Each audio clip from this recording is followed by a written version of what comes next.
Hi, I'm Michael Jordan with AB Friendly Company out of Cheyenne, Wyoming, and you're down at the Underground Meadery as we're making 52 meads in a year.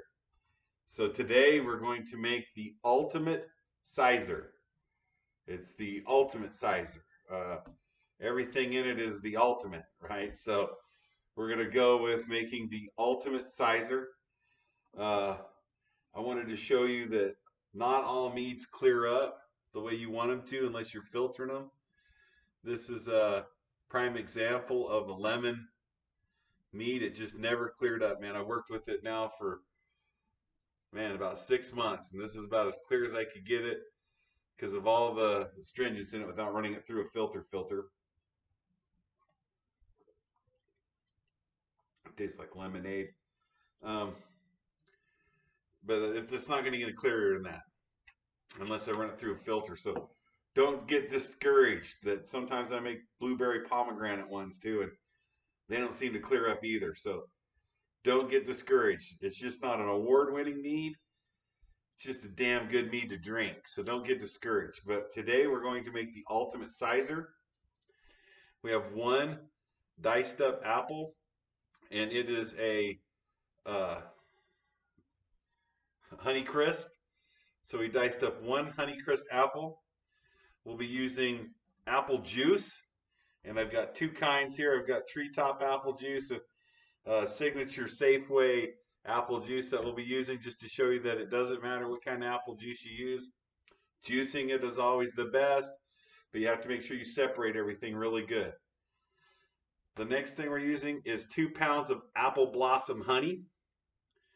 So we'll be using 2 pounds of apple blossom honey with this one. Our fermentation device, Red Star Premier Blanc yellow pack yeast, temperature gauge, hydrometer, hydrometer testing tube, scissors, our beautiful pen. I kept a knife down here just in case I need to dice up the apples to get them in the jug a little bit better.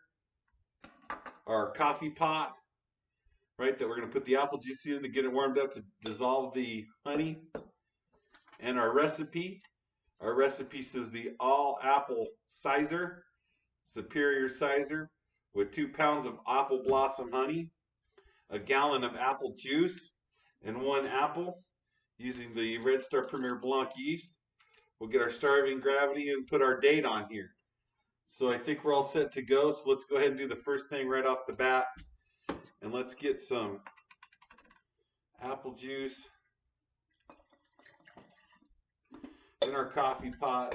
We'll just set it right there. We want the coffee pot to start warming up the juice so we can dissolve the honey. All right, so the next thing would be to put our honey in our fermentation device. So I'll take the apple blossom honey here.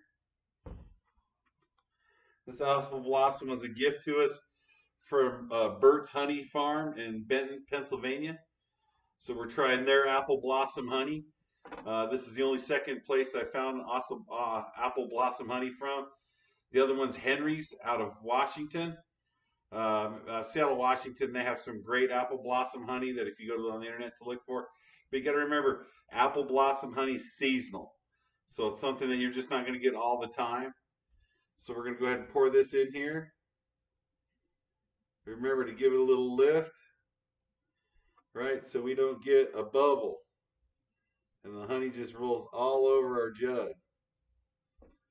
See, because if you push on it, the honey comes out and you'll have a big mess of honey on the side of your fermentation device as you get going. So really watch it. And what's so cool about this is all apple.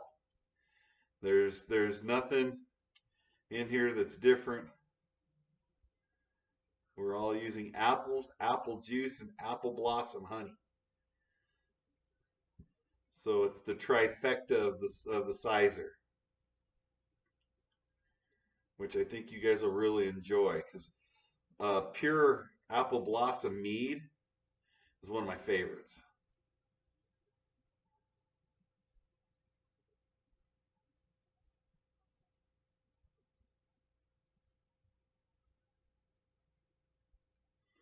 All right, remember to lift and turn. That way you don't get honey everywhere. Right, as you can see, there's honey residual in the container. We'll take up some of this apple juice that we've got warmed up. Pour it in there. Put my lid back on this. Remember, squeeze the bottle a little bit because it'll make a little bit of steam.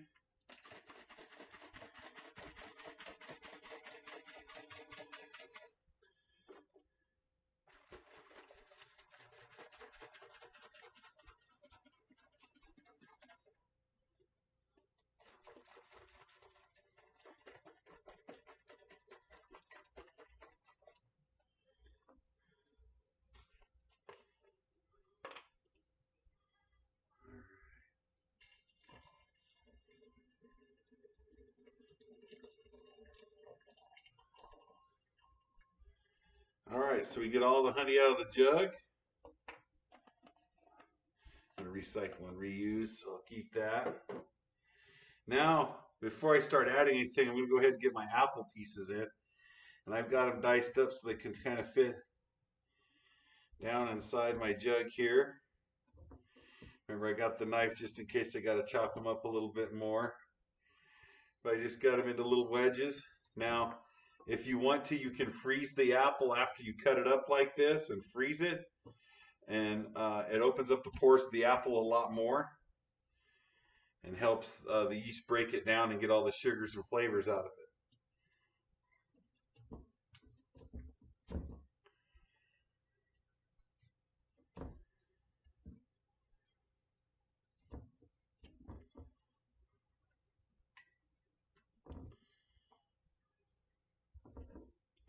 Now we've got apple blossom honey, 2 pounds, and 1 honey crisp apple. I'll just go ahead and dump the rest of this hot water in here. Hot apple juice, I guess I should say. It's not really hot. It's just warmed up enough to where we can start breaking down the honey.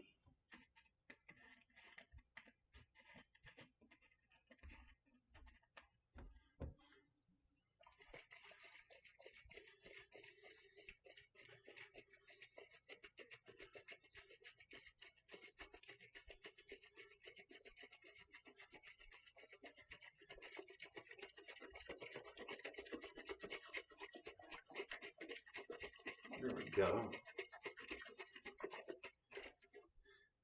So you get all the honey dissolved, right? That's basically doing it, and the apples will help bust it up a little bit. Right?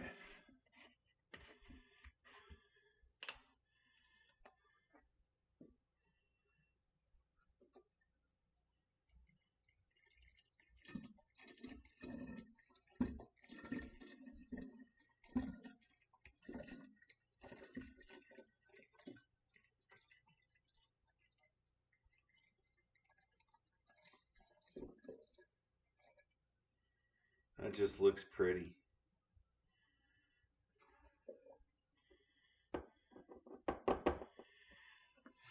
Have a lot of people ask me, how do you get your adjuncts out of the bottle? Well, after they're dissolved a lot with the yeast and everything, and you go to rack everything off, I've never had a problem getting fruit out.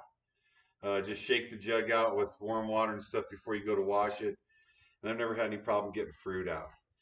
And dice it up. Get it small. Right? Get it really small and freeze it. It'll work out so much better for you.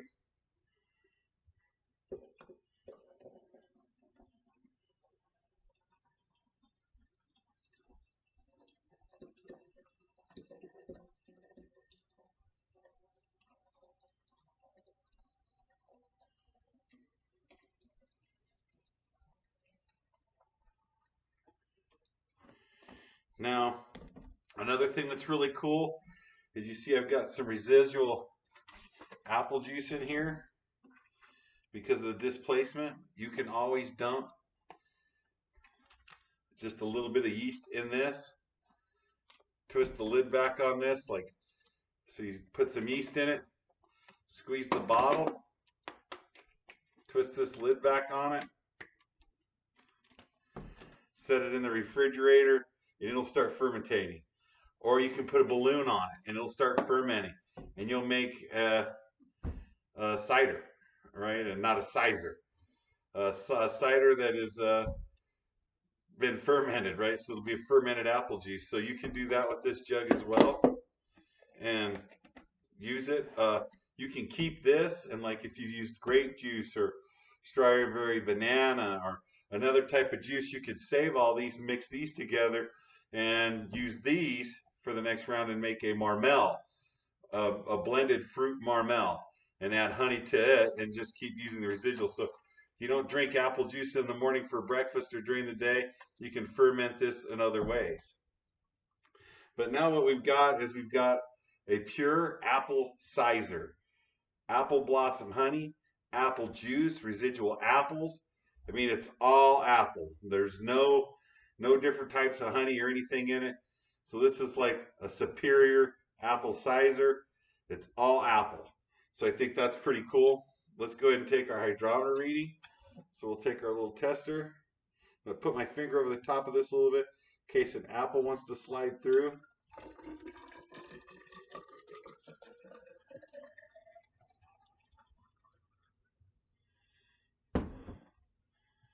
All right, we'll take out our hydrometer.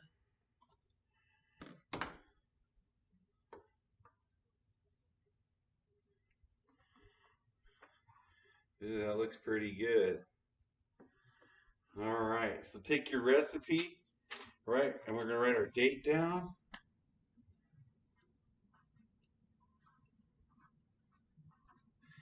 And our starting gravity is 1.080. 1.080, which is a potential of 11%. Okay. It's got a really pretty color to it. Right on, right? Let's go ahead and take a temperature reading. Like our temperature at about, I like mine at about 72 to 78 degrees, but 68 to 78 is common. And most people start off at about 82 and let the temperatures drop. You could let this sit in your facility for 24 hours, let it acclimate to room temperature, and just do a starter yeast. The starter yeast is taking this, like you're taking a hydrometer reading, pour it in a coffee cup, add your yeast to it, stir it up, and when your yeast starts to cake up, that's your starter mix, and then you can dump it in. That way you know your yeast is activated. So, I mean, there's a lot of ways that you could do it. I usually just do a dry dump yeast and let the yeast just go ahead and work in its environment. We're at 70. So the apple juice was a little bit colder, so we're at 70 degrees, which is just fine. All right, we're going to go ahead and add our Red Star Premier Blanc Yellow Pack yeast. It's my go-to yeast.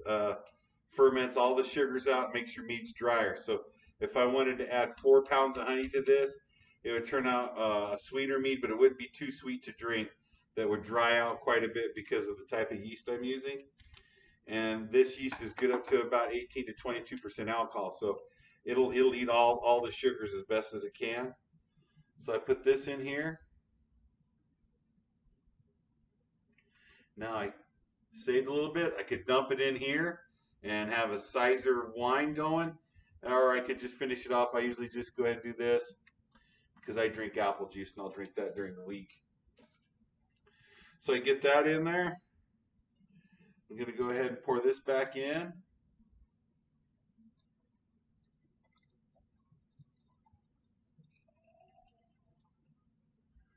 And I just left a little bit to see.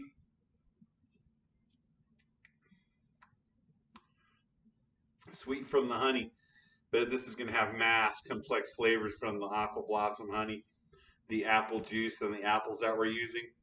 So this will be extremely good and complex. I'm going to go ahead and give a little bit more juice to it here. There we go. Put my lid on. For you that are doing the drinking game, we've done the shakes a couple times, right? So I took a drink because we're going to do the jostle.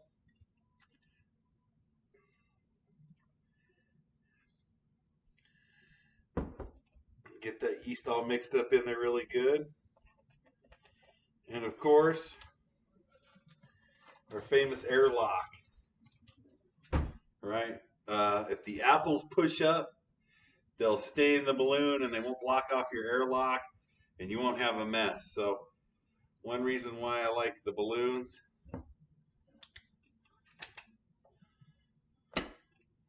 Don't leave a mess. So we got our starting gravity. We got our starting date. Man, we're all set to go. The all apple superior Cyser.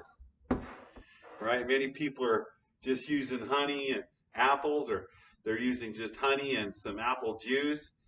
We hit the trifecta. We went with apple blossom honey. We went with a honey crisp apple. I don't know why I want to remember that, but we used a whole honey crisp apple, and we used a gallon of apple juice. The red Premier Blanc, Red Star Yellow Pack yeast. So I mean, we're all completely set, and you can see the nice apples on the inside, right, floating around the top. Tomorrow this balloon will be starting to blow up. It'll look really good. And that's it, man. Pretty simple and easy. This is another addition to your 52 meads in a year, that if you're following along and trying to make one every Friday like what we do, this will be your next one. It should turn out really, really good. The reason I think it always turns out really good this way is because I'm using apple blossom honey, which I think is a great mead in general by itself. But I'm Michael Jordan with the Underground Meadery. I own a company called AB Friendly Company out of Cheyenne, Wyoming. We teach beekeeping and youth activism for beekeeping, and this is the reason I got into beekeeping, man, 20 years ago, was to make meads. So we keep bees to make mead. Award-winning mead maker. I'm the only guy that's ever won a Miser Cup for the use of cannabinoids. So we're hoping that this stuff really is entertaining for you. Something you can do at home, something fast, something quick. So thanks for joining us down here for 52 meads in a year. Subscribe to us on YouTube. Look us up on Facebook. Like us, share us. Ask us some questions about how you'd like to make stuff. I think we're going to be, since we're doing some apple stuff, you might see us do a pineapple, right? So you might see us do something a little different. But I'm glad that you guys are tuning in, and hopefully all this stuff's be pretty entertaining for you. I'm Michael Jordan with AB Friendly Company, and you're down at the Underground Meadery.